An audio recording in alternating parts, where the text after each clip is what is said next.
Modified fans, let's talk Ryan's recap from Labor Day weekend, the start of invitational season, and then we'll get to this week's power rankings. So it all started out this past Thursday night, the Halberline Speedway. They had the Silver 1000, and for the modified portion, Lauren Inman, tip of the cap, did a great job. He put together the Jim and Jerry Inman Memorial, added a bunch of money to the purse, had a great field of cars, and we got to be a part of it too, the One to Go show. We got to kick some money in. We did a fan bonus. Several race fans walked away with cash. Dick Chrisman's grandkid walked away with $600. That was pretty cool. Got to see him, got to see Billy Nelson, had a blast up there, actually got to visit with Pete. But at the end of it all, the Hermantown Hammer, another Silver 1000 win. I don't know if that's 6 or 7. I should have looked that up beforehand, but it's a pile of them. He's definitely got the most mod wins for the Silver 1000, but it wasn't easy. Okay, with just a couple laps to go, Brandon Kopp, Ashley Anderson were in hunt mode. The yellow come out and ruined the party. It ended a dramatic finish because Daryl Nelson, when he had clean air, he was gone. So the Hammer, he got her done.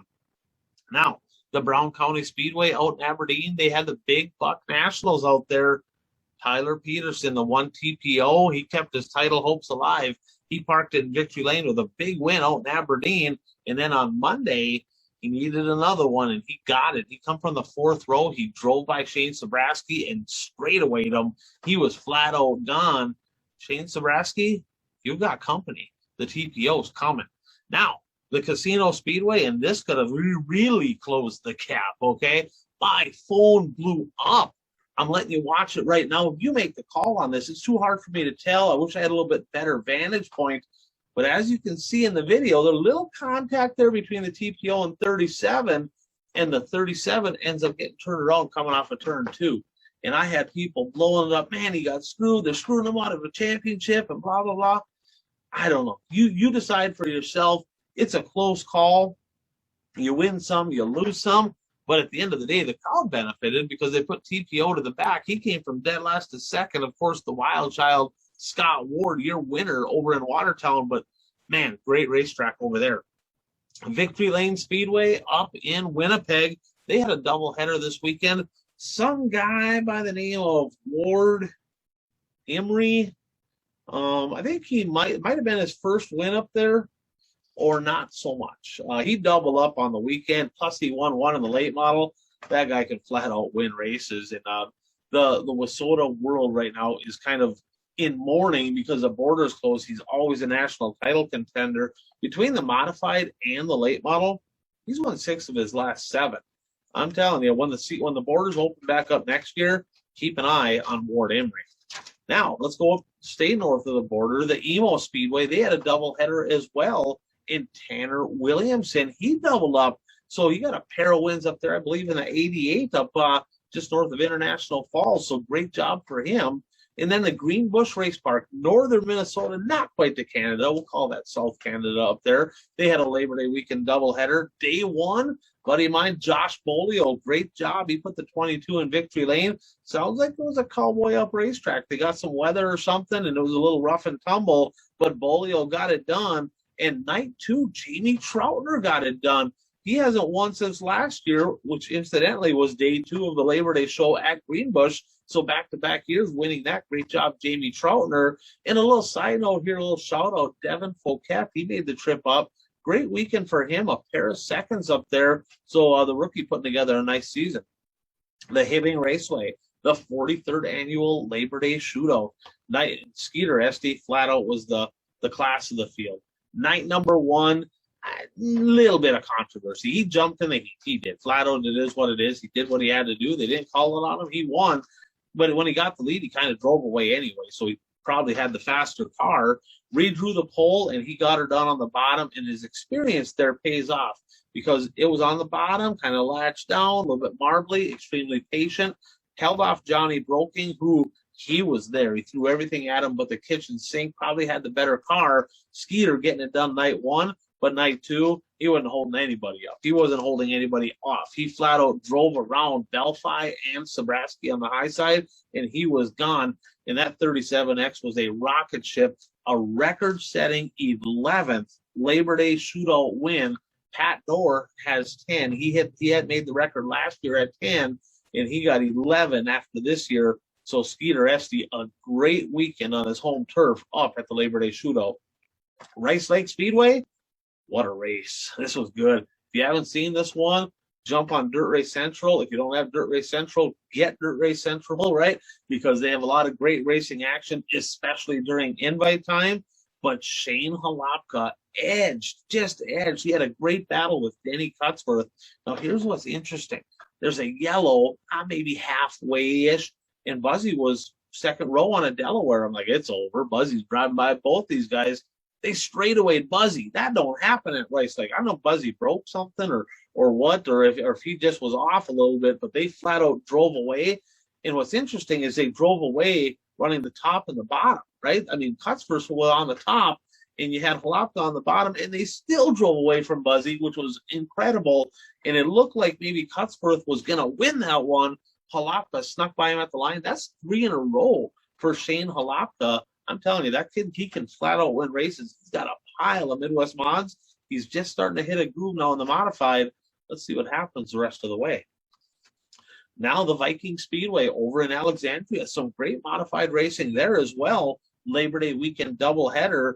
Dusty Bitson, he parked in Victory Lane. He kind of just drove away from him on night number 1. He was gone. He put a move on in the first corner from the second row, split him, hit the afterburners, never looked back. Looked like he was going to do the same thing on day 2. He got the lead. He drove away. I'm like, race is over. They get into lap traffic.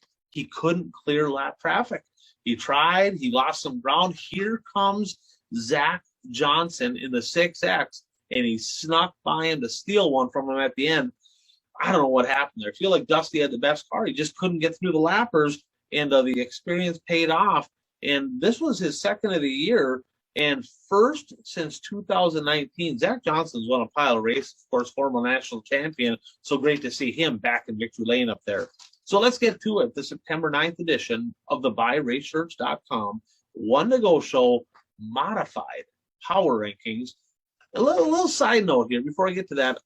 Kind of an honorable mention. I'm not going to put him in the top 10, just not enough body of work. But, man, Ward Emery's put together a season. I mean, he's got 9 shows in, 5 wins, 6 of his last 7 between the mod and the late. I mean, 8 of the 9 on the podium. I mean, this is a guy here. I mean, if he was racing a bunch, he'd be automatically up there. But that's for next year, okay? So at number 10, the rookie, Shane Halapa. Last 3 wins, and the eye test says he's getting faster and faster and faster. It's not like he's just starting up front, holding people off. He's legit fast. He's a guy here. Ashley Anderson's got to be the favorite to win the Punky, but don't sleep on Halapa. He can get around the racetrack. At number 9, Daryl Nelson, fresh off a Silver 1000 win, right? So he won that one. And remember, I don't know if it was last year. I don't believe it was last year. The year before, he won the Northern Nationals. He's got a pile of wins in Superior. Of course, he's good at Cedar Lake. But coming into his home turf for the Invitational, he's got to be one of the favorites, Daryl Nelson, at number 9. At number 8, Brandon Kopp. Brandon's put together a great season. Kind of I shouldn't say he had a totally rough weekend, right? Night number 1, he went to the Silver. He was on the podium, had a shot to win.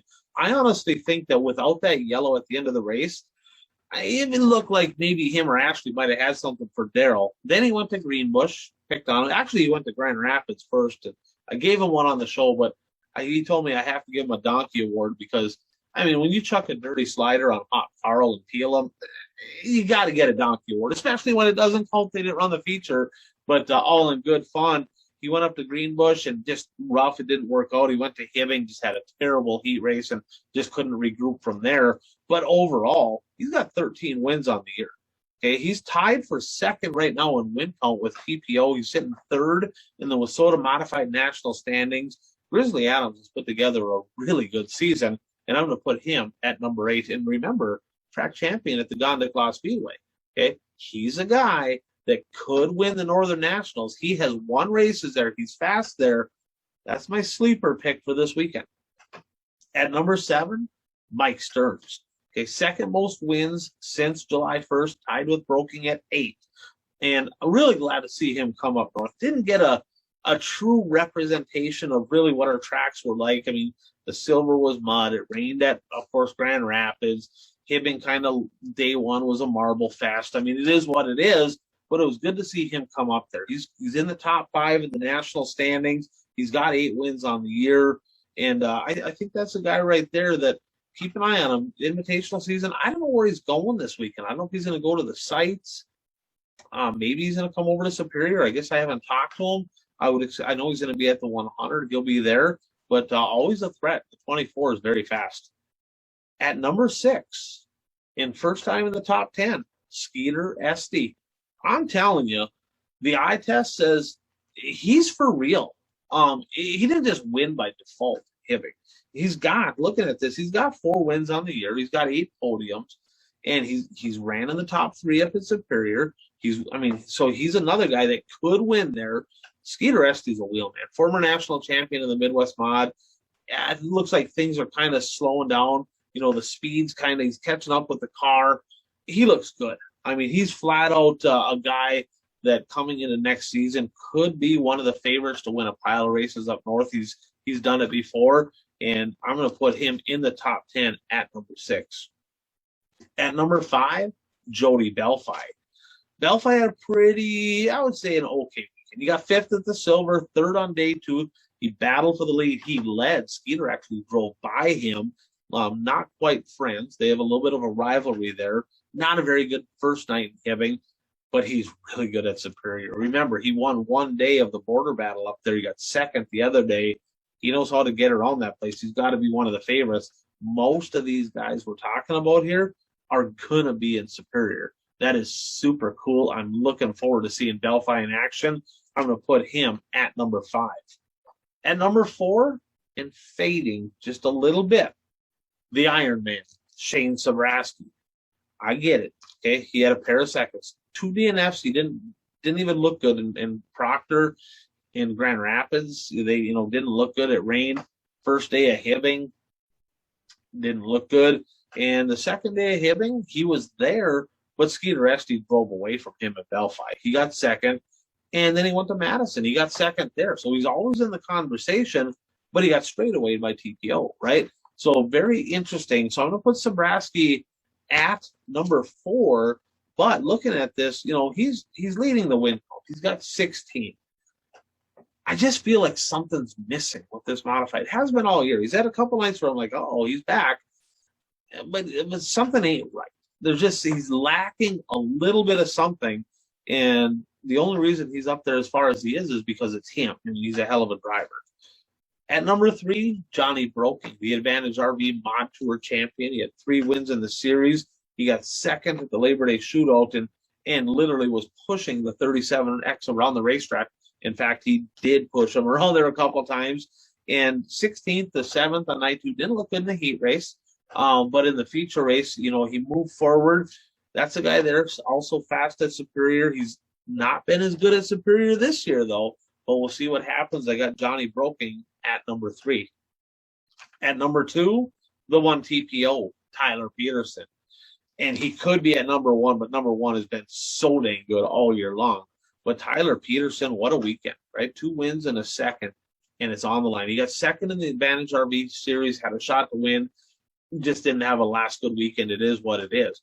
But I'm telling you, he was lights out fast this past weekend, and he's contending right now with Shane Sabraski. And literally a week ago, I'm like, it's over. Sabraski's got a big lead. It's pretty much done. The lead's down to 11, okay? He's chucking 102s. He can gain 10 points with 1 win. He's there. He's caught him. He's there. And if he runs 4 nights this weekend, he wins a couple, Sabraski stays out of victory lane, we're going to have a hell of a battle to the end. And remember, there's still 2 shows at Casino, and he has had, I think, maybe let it slip away a few times. He had heat races where I think he got flat tires, had to start in the back. But there is not a race car driver in the world that gets around the Casino Speedway in a modified better than the 1 TPO. Sabraski, I'm telling you, man, you better buckle up because he's coming. At number 1, Ashley Anderson. Now remember, Ashley Anderson, he won, he very easily could have won the Silver 1000. He was there. He won the 444. He won 1 night of the border battle and got 2nd. He split with Delphi, that's where they're going next, right? They're going to the Gondikla Speedway. He's really good around that place. He's got to be one of the favorites to win. They got the legendary 100. They got that coming up. He's really good at the Cedar Lake Speedway. Of course, I mean, he owns the Red Cedar Speedway in Menominee. They got the Punky coming. You got the Red Clay Classic. These are all tracks that he has flat out won races at. And as good of a year as he had or has had already, and as good as he is at the tracks he's going to, I just don't see how you can't put him at number one. 10 wins and 21 shows for now. The number one spot in the buyraceshirts.com One to Go Show modified power rankings, the 81 Ashley Anderson.